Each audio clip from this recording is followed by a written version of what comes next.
Hello mga ka-KJ, it's me again, Madam KJ. A day with my husband. O, diba? Ito yung time na umatan kami ng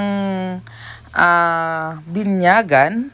At bigla kaming dumiretso ng SM kasi nga magpipick up kami ng order.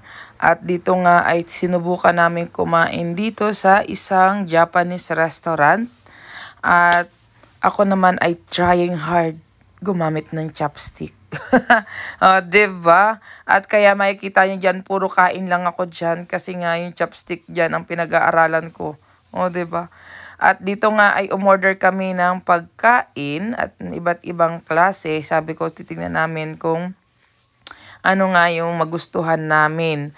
At iba-iba yung in-order namin mag-asawa at share na nga lang kami. At dito nga ay sabi wag na raw kami mag-rice kasi nga meron naman na kaming salad. Pero hindi ako makatiis. At kailangan ko talaga ay may rice. At dito nga ay kumain na lang ako dito ng kumain muna ng salad habang wala pa ang aming ibang in-order. Ang sarap ng salad nila actually, talagang grabe. First time ko lang siyang natikman at kasi first time lang din namin kumain dito sa SM Lucena, dun sa nalimutan ko yung pangalan nung kinainan namin. Next time, mga minsan kakain ulit kami dyan. Actually, dito sa kinain namin may salad, tapos may ramen, tapos yung isa yun yung beef. Napakamahal nung beef na yun, pero hindi ko namin inisip na ganun kaunti lang siya. Pero kaya ako napakanin kasi nga medyo may alat siya, kaya sabi ko kailangan ng rice, hindi pwedeng iulam lang basta doon.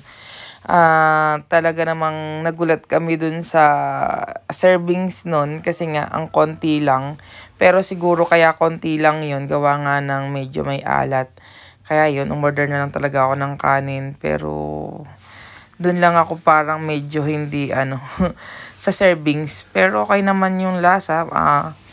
Masarap naman. Kala ang unti talaga niya. Kala mo parang side dish lang siya. Pero 300 plus na siya. Parang hindi ako nagkakamali. 360, 380. Ganun siya kamahal. Pero ang unti lang niya, parang basta. Ang konti lang. Pero naubos ko yung isang rice gawa nga ng medyo may alat siya. At dito nga ay talaga namang lahat naman ng pagkain nila masarap. At yung ramen nila maraming servings yun. Kaya goods na goods. Pero dito sa kinainan namin na to ay medyo pricey talaga. At yan nga, habang wala kaming iniisip na ibang mga gawain. At ito nga, para sa amin lang dalawa ay talaga namang relax lang, kain lang. At dito nga, inihirap ko lang yung aking video dito sa akin kasi wala lang. Para may may ma-video lang. Ayan, magsawa kayo sa mukha ko, 'di ba? Habang nagkukwentuhan kami diyan, syempre, ayan, tinaktak ko na yung kanin. Talaga namang hindi pwede. Asawa ko hindi kumain ng kanin. Pero hindi mo talaga makakain ng puro yung yung beef na yun. As in, ganun lang kaunti siya. Pero okay lang. Sarap nung kanin nila. Ang sarap ng pagkakaluto. Kaya sabi ko, okay. Asawa ko busog na dyan that time kasi siya na rin halos nakaubos nung ramen. Ako'y pahigup-higup lang ng sabaw at rice nga talaga ang gusto ko. At sakto nga at mayroon kaming beef. Ayan, at talaga namang kwentuhan kami dyan habang kumakain at talagang sabi ko ay yun, mauulit naman ang kain namin dito. Pero baka hindi na kami umorder nung ganun. Ramen na lang.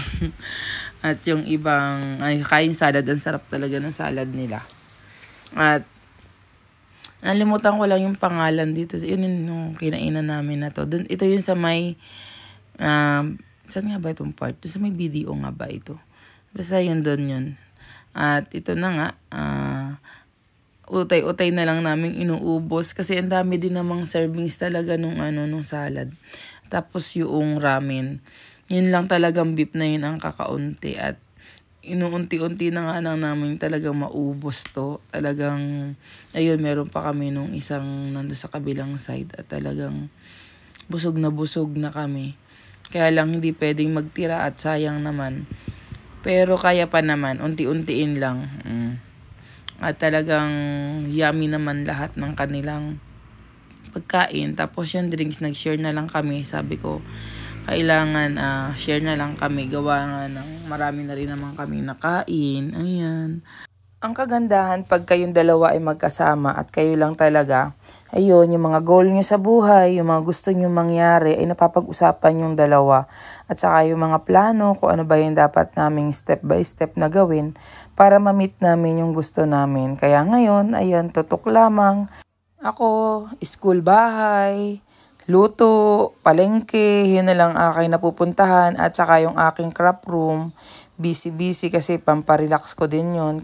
Asikaso sa mga bata, tapos nag-tutor sa mga bata, lahat. Kasi may mga homeschooling din sila na ipinasok ko sila. Ako din nag-aasikaso, nag-aayos. Iba pa yung nag-aaral talaga sila sa school. Kaya kung may gusto kang mangyari sa buhay nyo, talagang kailangan focus lang talaga. At tulungan kayo mag-asawa.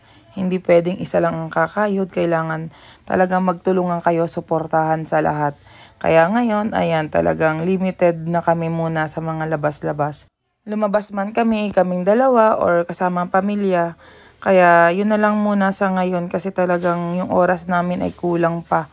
Kung iaano ko pa sa ibang bagay, eh talagang sa pamilya ko pa lang ay kulang na. Kaya ngayon, ibinabalik ko yung dating ako.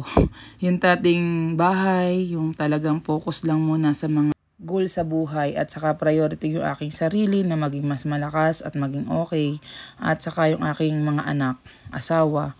Ayun talaga ang sa ngayon ay number 1 priority ko at hindi na muna ako nag-iisip ng mga bagay-bagay na kung ano man.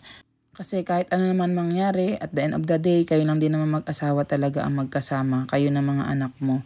Kaya talagang, ayan, hanggang dito na lang muna. Thank you for watching. Bye!